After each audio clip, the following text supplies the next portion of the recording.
नमस्कार, hornbill TV देख रहे हैं आप। मैं हूं आपके साथ विशालगढ़। खबरों की शुरुआत करेंगे। मसूरी गोलीकांड की 30वीं बरसी आज है और इस दौरान मुख्यमंत्री पुष्कर सिंह धामी मसूरी में पहुंचे हुए हैं, जहां पर उन्होंने राज्य आंदोलनकारियों की स्मृति में श्रद्धांजलि कार्यक्रम का आयोजन में उन्होंने शिरकत की। और साथ ही कार्यक्रम में सीएम के साथ कैबिनेट मंत्री गणेश जोशी, बीजेपी के प्रदेश अध्यक्ष महेंद्र भट्ट और ज्योत सिंह गुंसोला भी मौजूद रहे। वहीं कार्यक्रम को संबोधित करते हुए सीएम धामी ने कहा है कि मसूरी गोलीकांड की 30वीं बरसी पर उत्तराखंड राज्य आंदोलन के दौरान अपने प्राणों की आहुति देने वाले अमर शहीदों का राज्य निर्माण के लिए सर्वोच्च बलिदान अविस्मरणीय रहा है। सीएम ने कहा है कि हमारी सरकार लगातार शहीद आंदोलनकारियों के सपनों के अनुरूप एक मजबूत और समृद्ध उत्तराखंड के निर्माण के लिए काम कर रही है। आप लोग खाली कर दें।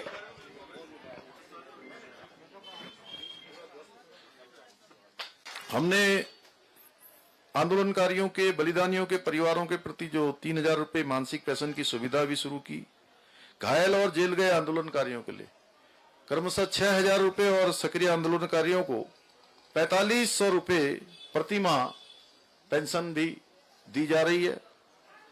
यही नहीं, अब नए कानून के तहत जो हमारे चिन्हित आंदोलनकारियों की परित्यक्ता विधवा और तलाकशुदा पुत्रियों को भी इस आरक्षण का लाभ मिल सकेगा। हमने राज्य आंदोलनकारियों के बच्चों को स्कूलों और कॉलेजों में निःशुल्क शिक्षा की व्यवस्था भी की है। सरकारी बसों में निःशुल्क यात्रा का भी प्रावधान कराया जा रहा है।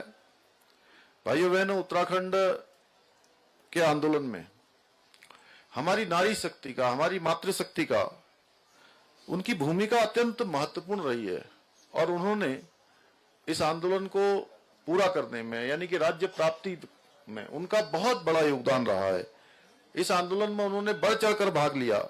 इसी को देखते हुए हमारी सरकार ने नारी शक्ति, मातृशक्ति को नमन करते हुए महिलाओं के लिए विधानसभा के अंदर विधेयक लाकर 30% का क्षैतिज आरक्षण लागू करने का भी ऐतिहासिक निर्णय लिया है। इसके साथ ही हमने युवाओं के भविष्य की रक्षा और परीक्षाओं में पारदर्शिता लाने के लिए सख्त नकल विरोधी कानून लागू किया है और इसके लागू होने के बाद 16,000 से भी ज्यादा नियुक्तियां हमारे प्रदेश के अंदर हो गई हैं अभी पिछले 3 सालों में, और सारी नकल विहीन हुई है, पारदर्शिता के आधार पर हुई है। और मुझे आप सबको बताते हुए खुशी हो रही है कि मैं पिछले 4-5 दिनों में राज्य के 4-5 जनपदों में गया। सबसे पहले दिन में, जिस दिन पीसीएस परीक्षा का 2022 का अंतिम परिणाम और 24 का प्रारंभिक परीक्षा का परिणाम आया, मुझे खुशी हुई। मैं थौलदार में था, नागराजा भगवान के वहां प्राण प्रतिष्ठा का कार्यक्रम था और वहां पर मुझे, कुकरेती जी आ जाओ, तो वहां पर मुझे कुछ जो प्रतिभागी बच्चे हमारे, जिनका परीक्षाओं में चयन हुआ था, उनके माता पिता मिले और धन्यवाद देने लगे। मुझे खुशी हुई कि टिहरी जनपद से भी अनेक बच्चे इस परीक्षा में, कोई तहसीलदार बना है, कोई एसडीएम बना है। और फिर मैं अगले दिन चंपावत गया। तो चंपावत में मुझे, चंपावत के लोग तो मिले ही, वहां के भी 7-8 बच्चे उसमें उनका सिलेक्शन हुआ और पिथौरागढ़ में 10 से ज्यादा का सिलेक्शन हुआ। देहरादून में अनेक बच्चे हैं जो मिल रहे हैं। तो अभी सभी जनपदों से आ रहा है। अभी हम लोग रास्ते में बात करते हुए आ रहे थे, महेंद्र भट्ट जी, हम गणेश जोशी जी। तो इस बार का जो पीसीएस का रिजल्ट आया है, उसमें उत्तराखंड के हमारे बच्चों को अधिकाधिक स्थान प्राप्त हुआ है, जो आज तक कभी नहीं हुआ था। मुझे खुशी हो रही है कि जिस प्रकार का परीक्षाओं का व्यवस्थित तरीके से परीक्षाएं हुई हैं और हमारे राज्य के प्रतिभागियों को मौका मिल रहा है। इससे पहले भी परीक्षाएं होती थी। आपने देखा होगा कि बहुत सारे माता पिता जो बहुत गरीबी की अवस्था में रहते हैं, परिवार चलाना भी जिनका मुश्किल होता है, लेकिन बेटे और बेटियों को पढ़ाने के लिए वो अपना सारा खर्चा कम कर देते हैं, अपने कपड़ों की डिमांड कम कर देते हैं, आवश्यकताएं कम कर देते हैं, खाने की, पीने की, घर में रहने की, लेकिन बच्चों को पढ़ाते हैं। बेटे बेटियों को कोई ट्यूशन कराता है, कोई कोचिंग कराता है, कोई देहरादून में कमरा दिलाता है, कोई दिल्ली में दिलाता है, अनेक स्थानों पर, लेकिन उनका नंबर नहीं आता था, क्योंकि नंबर उनका आ जाता था जो नकल माफियाओं के साथ साठगांठ करते थे भाइयों बहनों। और ये नकल माफियाओं का ये अपराध जैसे हमारे सामने आया, मैंने तय किया किसी भी कीमत पर मैं अपने भाई बहनों के साथ, अपने युवाओं के साथ, अब उनके भविष्य के साथ खिलवाड़ नहीं होने देंगे हम। और हमने इस पर कार्रवाई शुरू करी। कार्रवाई शुरू करने पर 100 से भी ज्यादा नकल माफियाओं को जेल की सलाखों के पीछे भेजने का काम हुआ। इतना ही नहीं, उसके बाद हमने कहा कि ये जो ये बीमारी है ये जड़ से समाप्त होनी चाहिए, इसका पूरा उपचार होना चाहिए। और हम नकल का सख्त कानून लेकर आए, देश भर का सबसे सख्त नकल का कानून लेकर आए, जिसमें हमने उम्र कैद तक की सजा का प्रावधान किया और सारी संपत्ति जब्त करने का प्रावधान किया। उसी का परिणाम हुआ कि सारी परीक्षाएं आज पारदर्शिता से हो रही हैं, निष्पक्ष तरीके से हो रही हैं, और हमारे युवाओं का भी आज मनोबल भी बढ़ा। आज से बीजेपी पूरे देश भर में सदस्यता अभियान चलाने जा रही है। इस दौरान दिल्ली में बीजेपी राष्ट्रीय अध्यक्ष जेपी नड्डा पीएम मोदी को पार्टी की सदस्यता दिलाएंगे। वहीं उत्तराखंड में 3 सितंबर को प्रदेश अध्यक्ष महेंद्र भट्ट सीएम धामी को सदस्यता दिलाएंगे। बीजेपी विधायक खजान दास ने बताया है कि हर 6 साल में बीजेपी के सदस्यों की संख्या 0 हो जाती है और उसके बाद नए सिरे से बीजेपी के सदस्यों को जोड़ा जाता है। उन्होंने बताया है कि इसी सदस्यता अभियान के तहत राष्ट्र भर में अनेक कार्यक्रम किए जा रहे हैं।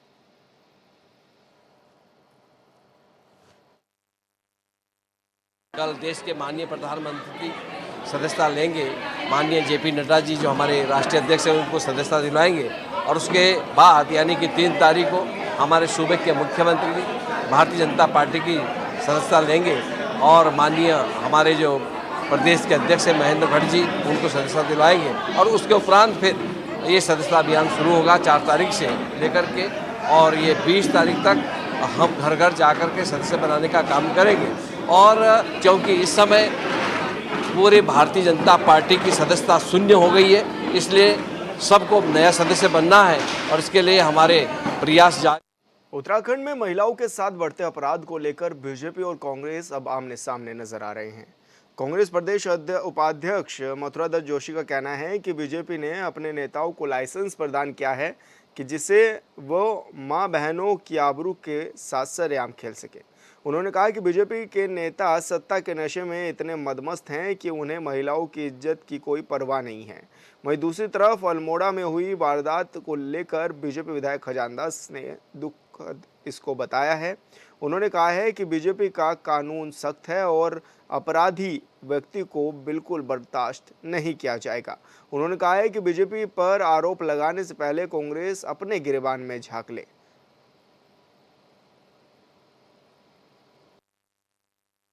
भारतीय जनता पार्टी के कार्यकर्ताओं की संलिप्तता दिख रही है, उससे ऐसा लगता है कि भारतीय जनता पार्टी की सरकार ने अपने कार्यकर्ताओं को नाबालिगों से, महिलाओं से दुष्कर्म करने का सर्टिफिकेट दे दिया है, प्रमाण पत्र दे दिया है, लाइसेंस दे दिया है, ताकि आप जाइए और दुष्कर्म करिए और फ्री रहिए, जनता पर अत्याचार करिए, मातृशक्ति का अपमान करिए। सरकार को और भारतीय जनता पार्टी को उत्तराखंड की देवभूमि की मातृशक्ति से माफ़ी मांगनी चाहिए, उनके आगे हाथ जोड़ना चाहिए कि हमसे ऐसी गलती हुई है। मुझे बड़े दुख के साथ कहना पड़ रहा है कि जो घटना घटी है वो बहुत ही निंदनीय है और ऐसे व्यक्ति को बख्शा नहीं जाएगा। कानून अपना काम करेगा और वो जेल के सलाखों में पीछे होगा। किंतु कांग्रेस पार्टी अपने गिरेबान में भी झांके वो कहाँ पर स्टैंड करती है, वो भूल गए वो तंदुरकांड। इसलिए अपने आप को भी देखें और तब सोच समझ करके बात करें। भारतीय जनता पार्टी का सख्त कानून है, कोई छोड़ेगा नहीं, तो किसी को हम बख्शेंगे नहीं। जो भी कोई भी हो, चाहे भारतीय जनता पार्टी का कार्यकर्ता हो, चाहे कोई भी हो, XYZ। उत्तराखंड में बिगड़ती कानून व्यवस्था को लेकर सत्ता पक्ष और विपक्ष आमने सामने हैं। कांग्रेस धामी सरकार को घेरने में लगी है तो दूसरी तरफ कांग्रेस को भाजपा नसीहत देने में लगी है और धाकड़ धामी के एक्शन का इंतजार कर रही है। क्या है पूरा मामला, इस रिपोर्ट में देखिए।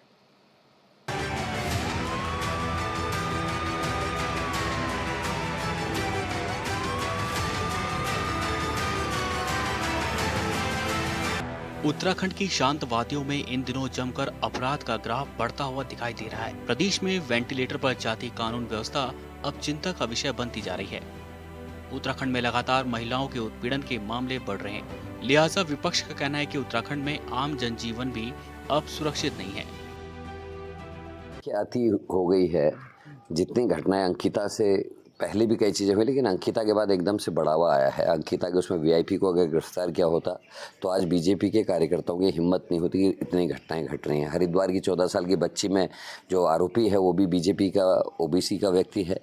उसके अलावा आप देख लीजिए चंपावत का जो इनका मंडल अध्यक्ष है वो जमानत पे बाहर है और केस कमज़ोर बनाया गया पुलिस के द्वारा, इसलिए वो बाहर है लेकिन जमानत पे है।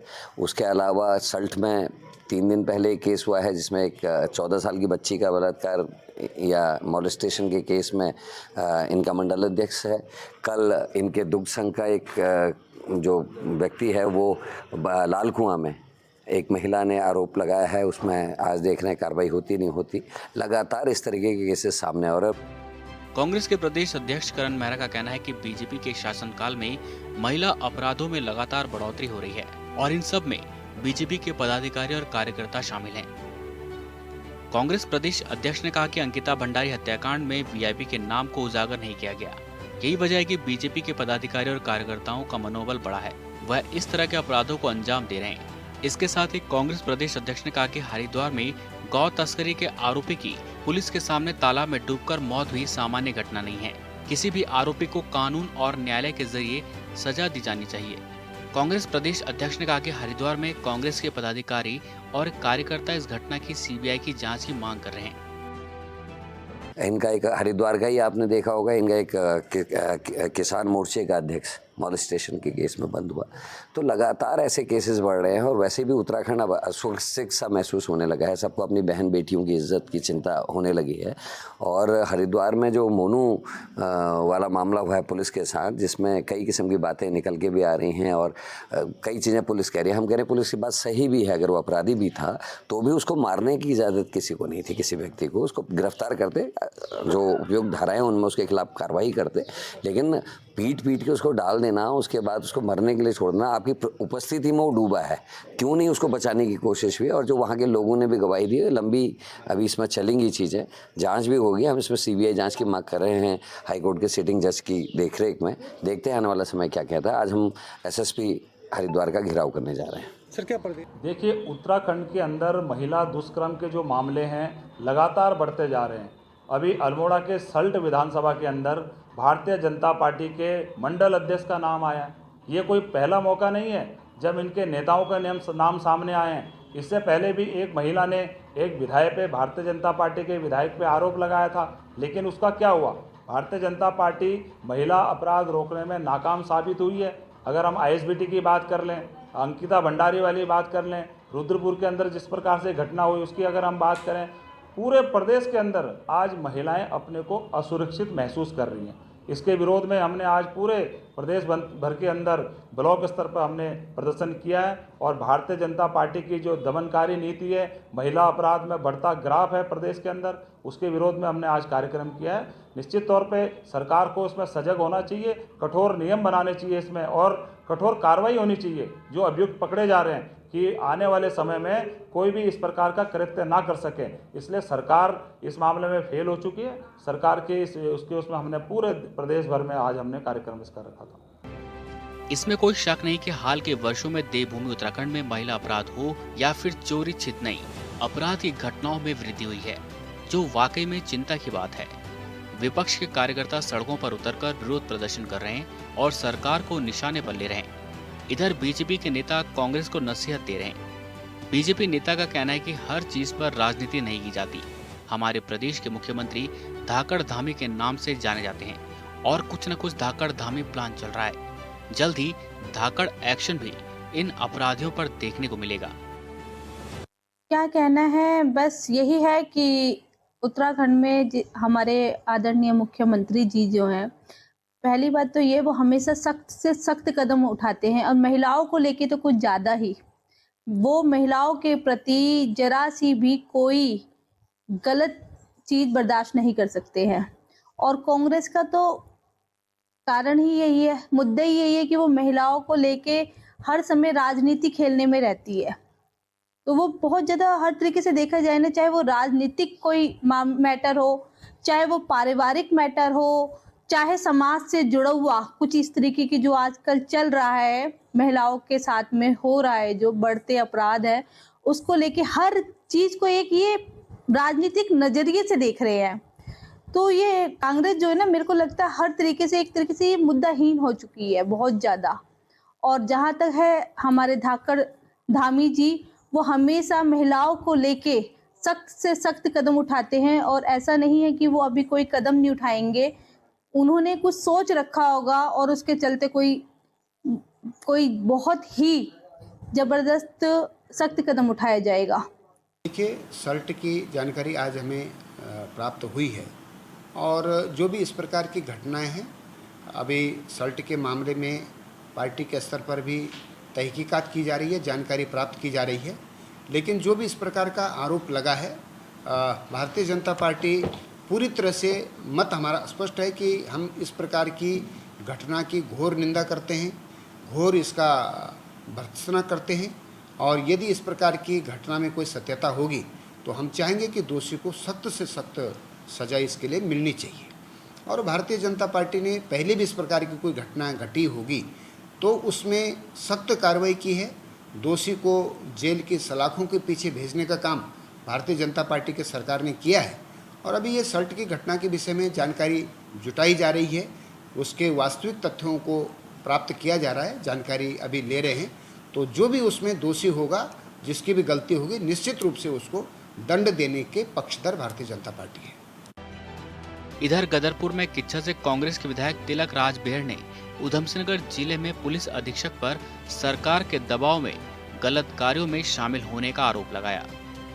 विधायक तिलक राज बेहड़ ने कहा कि एसएसपी उधमसिंह नगर कानून व्यवस्था की स्थिति को बरकरार रखने में सफल हुए हैं और इसका मुद्दा भी विधानसभा में भी उठा चुके हैं। एसपी सिर्फ वसूली कराने में लगे हैं और अपराधियों पर उनका कोई नियंत्रण नहीं है।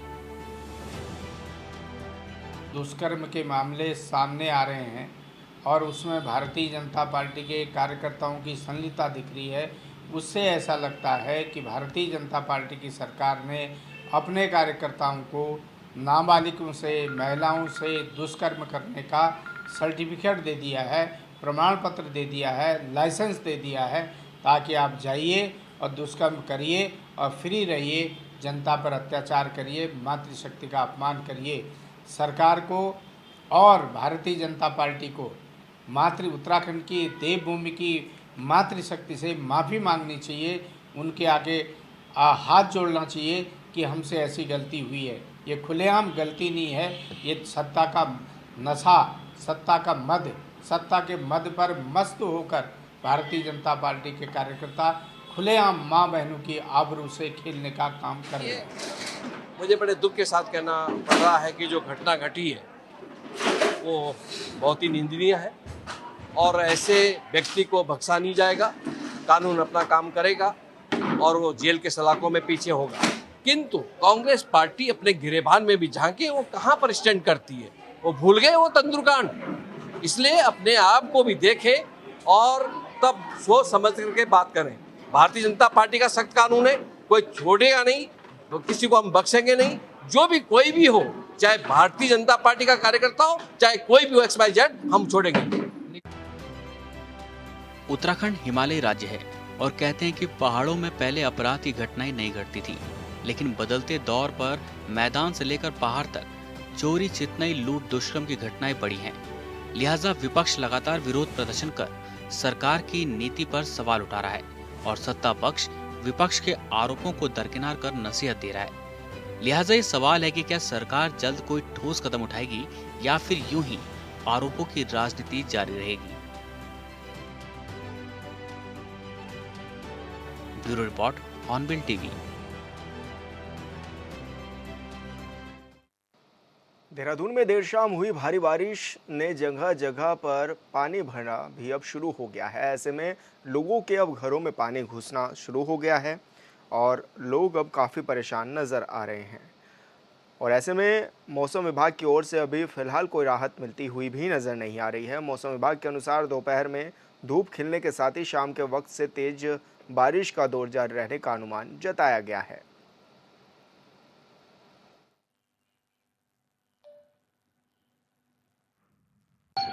देखिए, उत्तराखंड के लिए मौसम की बात करते हैं तो जो पास्ट 24 आवर्स हमारे खास कर रहे हैं तो इसमें हैवी से वेरी हैवी रेन्स हमको प्रदेश में वो मिली है, जिसमें अगर देखें जो डिस्ट्रिक्ट की बात करें तो देहरादून में रही हैवी से वेरी हैवी रेन और दूसरा जो है बागेश्वर डिस्ट्रिक्ट में। इसके बाद जो हैवी रेन है वो पिथौरागढ़ में भी मिला, एका दुका स्टेशन, ऐसे ही चमोली में मिला है और रुद्रप्रयाग में मिला है, उत्तरकाशी में भी है। तो आप ये कह सकते हैं इनर डिस्ट्रिक्ट में भी जो हैवी रेन्स है वो तो एका दुका स्टेशन ज़्यादातर जगहों में मिले हैं और इसके साथ साथ आप देखेंगे जो यहाँ पे पौड़ी या देहरादून तो इसमें भी है ही। तो जो वेरी हैवी रेन्स है वो आपके देहरादून और बागेश्वर डिस्ट्रिक्ट में वहाँ पर वो मिली है। आगे अब देखते हैं तो आज आपकी 2 तारीख है तो 2 तारीख में भी ठीक है, थोड़ी हैवी रेन्स एका दुका आपको मिलेंगी जो अंदर के डिस्ट्रिक्ट है, जिसमें कि आप कह सकते हैं पिथौरागढ़ है या इसी तरह जो है चमोली है, रुद्रप्रयाग है, उत्तरकाशी है। तो बिल्कुल संभावना है कि एका दुका जगहों में हैवी रेन्स यहाँ पे आज भी जो है वो मिलेगी। पहाड़ों में बारिश का दौर लगातार जारी है। ऐसे में चमोली में लगातार भारी बारिश देखी भी जा रही है, जिस कारण अब स्थानीय लोगों को भी परेशानियों का सामना तो करना पड़ रहा है। वहीं उच्च हिमालय क्षेत्रों में हल्की बर्फबारी भी होती हुई नजर आ रही है। तो वहीं बद्रीनाथ धाम में हल्की ठंड की दस्तक और कोहरे के बीच झमाझम बारिश हो रही है। इसके बावजूद बद्रीपुरी में तीर्थयात्रियों की आमद भी बढ़ी हुई है। श्रद्धालु बारिश की फुहारों के बीच भगवान बद्री विशाल के दर्शन कर पुण्य लाभ अर्जित कर रहे हैं।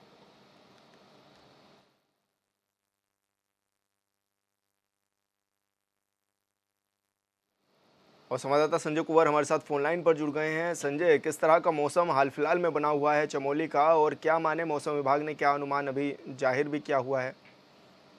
देखिए, चमोली जनपद के अगर जोशीमठ से बद्रीनाथ के बीच की बात करें तो देर रात से लगातार जो झमाझम बारिश का दौर जारी है और बद्रीपुरी की जो उच्च हिमालयी क्षेत्र है आसपास की पहाड़ियों में भी मौसम का हिमपात हुआ है और लगातार ठंड की दस्तक के साथ जो है सुबह जो ब्रह्म मुहूर्त में भगवान के जो दर्शन के लिए सिंह द्वार में लंबी कतारें लगी हुई थी और लोग जो बारिश के बीच जो है रेनकोट पहन के छाता के मदद के से जो है भगवान बद्री विशाल के दर्शन के लिए आ रहे हैं। और हालांकि चमोली जनपद से लेकर बद्रीनाथ के बीच बद्रीनाथ हाईवे कई जगह बाधित रहा, लेकिन बावजूद इसके जो भगवान बद्री विशाल के प्रति श्रद्धालुओं की श्रद्धा है वो श्रद्धा आप देख रहे हैं कि लगातार बारिश में भी जो है श्रद्धालु भगवान बद्री विशाल के दर्शन करने के लिए पहुंच रहे हैं। और अब तक अगर कपाट खुलने से लेकर अब तक की बात की जाए तो लगभग 9,27,000 श्रद्धालु जो है भगवान बद्री विशाल के लिए के दर्शनों के लिए आ चुके हैं।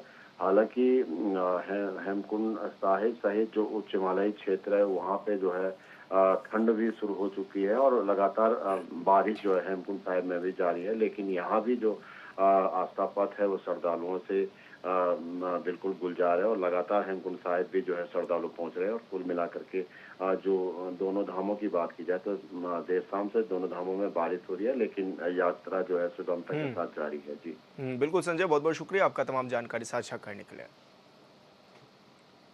और फिलहाल इस बुलेटिन में इतना ही। आप देखते रहिए हॉर्नबिल टीवी। नमस्कार।